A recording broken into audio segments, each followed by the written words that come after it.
আজ আমি আপনাদের কাছে মীন রাশির মানুষদের 2026 সালের মে মাস কেমন কাটবে এটা নিয়ে আলোচনা করব। যারা মীন রাশির মানুষ রয়েছে অনুষ্ঠানটি খুব মনোযোগ সহকারে শুনবেন। মীন রাশি হচ্ছে কালপুরুষের দ্বাদশতম রাশি। এই রাশির অধিপতি গ্রহ হচ্ছে বৃহস্পতি গ্রহ। তাই মীন রাশির মানুষেরা অত্যন্ত ঈশ্বরের ভক্তি পরায়ণ হয়ে থাকেন। এদের মধ্যে সাহস পরাক্রম যেমন থাকে, ঠিক তেমনি এদের মধ্যে স্নেহ, মায়া, মমতা প্রচুর পরিমাণে দেখতে পাওয়া যায়। এরা সবাইকে নিয়ে চলতে ভালোবাসেন, বাচ্চাদের এরা খুব ভালোবাসেন। মীন রাশির মানুষদের মধ্যে জ্ঞান সংগ্রহ করার ইচ্ছে, বই পড়ার একটা ইচ্ছে, বই পড়ে জ্ঞান অর্জন করবো বা কোনো কিছু জিনিস শেখার আগ্রহ ছোটোবেলা থেকে থাকে এবং বয়সকালেও এরা কোনো না কোনো বিষয় সম্পর্কে জ্ঞান অর্জন করার ইচ্ছে দেখতে পাওয়া যায় মীন রাশির মানুষদের মধ্যে। এবং অত্যন্ত স্নেহ, কোমল, মায়া মমতা পরিপূর্ণ রাশি হচ্ছে মীন রাশির মানুষেরা হয়ে থাকেন। আজকে সেই মীন রাশির মানুষের 2026 সালে মে মাস কেমন কাটবে এটা আমার মূল আলোচ্য বিষয়। যারা মীন রাশির মানুষ রয়েছেন খুব মনোযোগ সহকারে শুনবেন। নমস্কার, আমি অ্যাস্ট্রোলজার প্রণবাচার্য। আপনারা দেখছেন অ্যাস্ট্রোলজার বেঙ্গলি।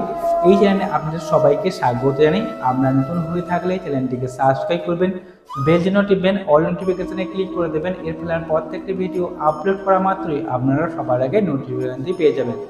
এছাড়া আপনারা যদি আমাকে জন্মোৎসব বের করতে চান তাহলে মোবাইল নাম্বার রয়েছে আমার, এই মোবাইল নাম্বারে যোগাযোগ করবেন। শুরু করছি মূল আলোচনায়। মীন রাশির অধিপতি গ্রহ তোমার বৃহস্পতি গ্রহ, তেমনি এদের দশম ভাবের অধিপতি কর্মাধিপতিও হচ্ছে বৃহস্পতি গ্রহ। তিনি অবস্থান করছেন এক সাপেক্ষে চতুর্থ ভাবে, অর্থাৎ গৃহ বা গৃহ সুখের ভাবে। অতএব এই সময় মীন রাশির মানুষের মধ্যে গৃহ সুখ দেখতে হবে, ঘরের মধ্যে সুখ শান্তি, পরিবারের সদস্যদের সঙ্গে সম্পর্ক ভালো হওয়া বা সদস্যদের নিয়ে চলার একটা মেন্টালিটি তৈরি হয়েছে মীন রাশির মানুষের বর্তমান সময়। তবে তবে কি বর্তমান সময়ে শনি রাশিতেই অবস্থান করার জন্য এদের একটা শনি সারাতে চলছে। এই জন্য শরীর অসুস্থ বারবার হয়ে যাচ্ছে, ঘুম ভালো হচ্ছে না, কোমরে যন্ত্রণা, হাঁটুতে ব্যথা বেদনা, দাঁতের সমস্যা, হাড়ে যন্ত্রণা, ঠান্ডা লেগে যাচ্ছে অল্পতেই, স্কিনের সমস্যা, এগুলো কিন্তু পুজো পরিমাণে ফেস করছে বা ভুগছেন মীন রাশির মানুষেরা বর্তমান সময়। এটা মানতেই হচ্ছে, কারণ রাশিতেই কিন্তু শনির অবস্থানের জন্য বর্তমান সময় শনি সারাতে চলার জন্য এই সমস্যাটা কিন্তু চলছে মীন রাশির মানুষের বর্তমান সময়। সেই সঙ্গে আয় তো করছেন ঠিক আছে, আয়টাকে ধরে রাখতে পারছে না, টাকাগুলো যেন কোথায় যেন বেরিয়ে যাচ্ছে। শরীর অসুস্থতার জন্য, পরিবারের দেখার জন্য বা পরিবারের উদ্দেশ্যে ব্যয় হয়ে যাচ্ছে। নানা রকমভাবে অর্থ ব্যয় হওয়ার সম্ভাবনাকেও বাড়িয়ে দিচ্ছে বর্তমান সময়। তবে মীন রাশির মানুষদের জন্য এই সময় বলবো সাহায্য চলাকালীন সময় অনেকে কর্মপ্রাপ্তিরও সুযোগ রয়েছে বা কর্মক্ষেত্রে প্রমোশন পাওয়া বা কর্মক্ষেত্রে ট্রান্সফার নেওয়া জন্য সময়টা কিন্তু শুভ। তবে অর্থ ব্যয় হওয়া জন্য এই সময়টা বেশি সম্ভাবনাকে বাড়িয়ে দিচ্ছে।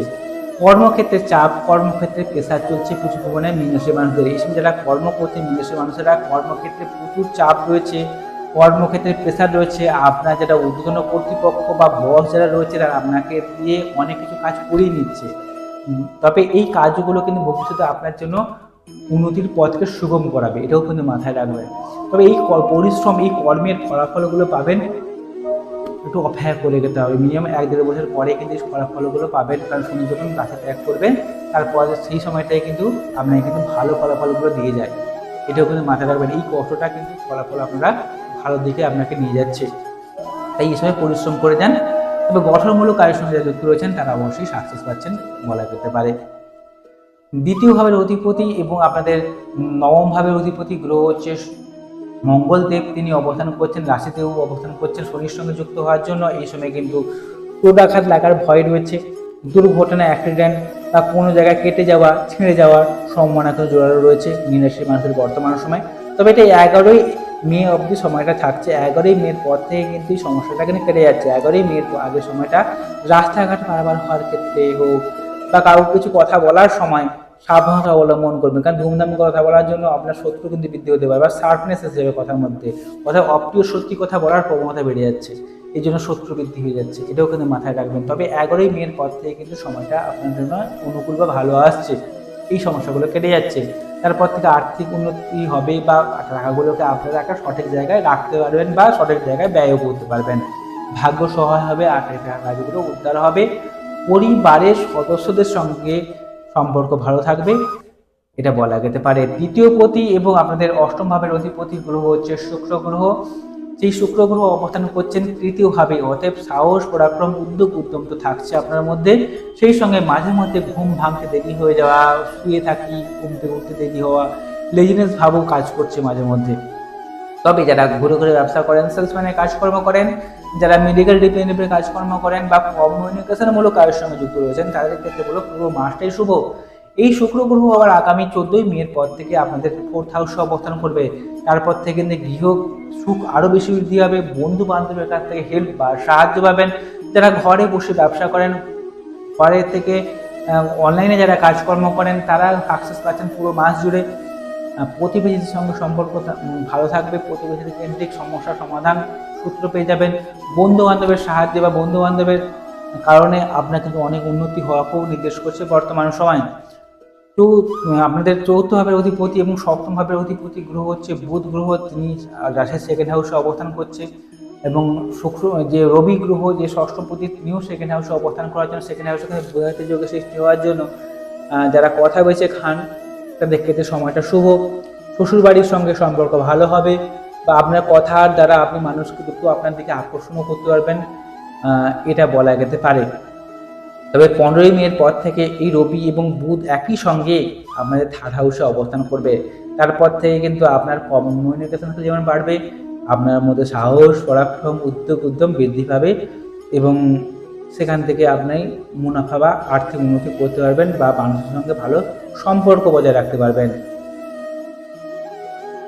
রাশির দ্বাদশভাবে অবস্থান করছে রাহুর মতো গ্রহ। দ্বাদশভাবে রাহু থাকার জন্য এই সময় অযথা ব্যয় হয়ে যাচ্ছে মীন রাশি মানুষদের। টাকা কিছুতে থাকছে না, টাকা ইনকাম করছেন ঠিকই, টাকা থাকছে না, টাকাগুলো ব্যয় হয়ে যাচ্ছে।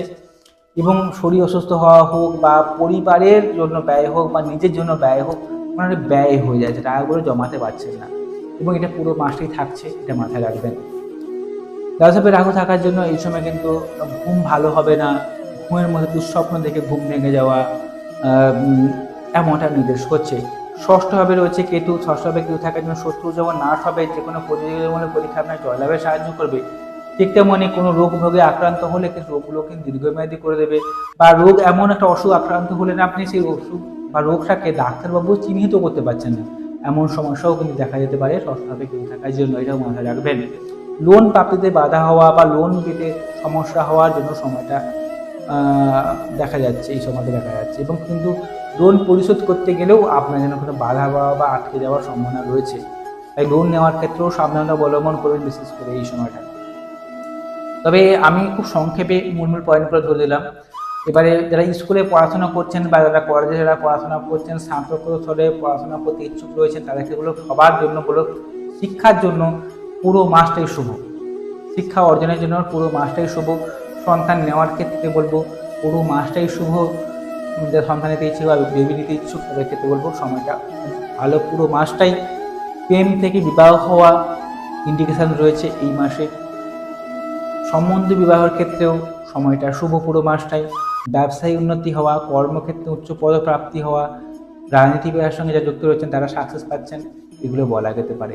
তবে এইটুকুটি কিন্তু শেষ নয়, জন্ম ছক থেকে সেটা আপনার বাড়িতে রয়েছে, ওটা সবথেকে বেশি গুরুত্বপূর্ণ। ওখানে দেখতে হবে আপনার লগ্ন সাপেক্ষে শুভ গ্রহগুলো কেন্দ্র করে বসছে কিনা, ডিগ্রিগত হবে কতখানি বলাবল পেয়েছে, নবাংশ চার, দশমাংশ চার, এগুলো দেখে একটা পুঙ্খানুপুঙ্খ তথ্য বলে দেওয়া যায় যে বর্তমান সময় আপনার কেমন কাটবে, আগামী দিনগুলো আপনার কেমন কাটবে, বর্তমান সময় আপনি কী সমস্যার মধ্যে যাচ্ছেন, কী করলে আগামী দিনের সমস্যা থেকে আপনি দ্রুত বেরিয়ে আসতে পারবেন, তা বলে দেওয়া যায় জন্মছক বা ঠিক দৃষ্টি বিশ্লেষণ করে। তাই অতি অবশ্যই আপনারা আপনাদের জন্মছক বা ঠিক দৃষ্টি বিশ্লেষণ করাবেন। আপনারা যদি আমাকে জন্মছক বের করা চান তাহলে মোবাইল নাম্বার রয়েছে আমার, এই মোবাইল নাম্বারে যোগাযোগ করবেন। যদি ওষুধ ভালো লেগে থাকে চ্যানেলটিকে সাবস্ক্রাইব করবেন। নমস্কার, সবাই ভালো থাকুন, সুস্থ থাকুন।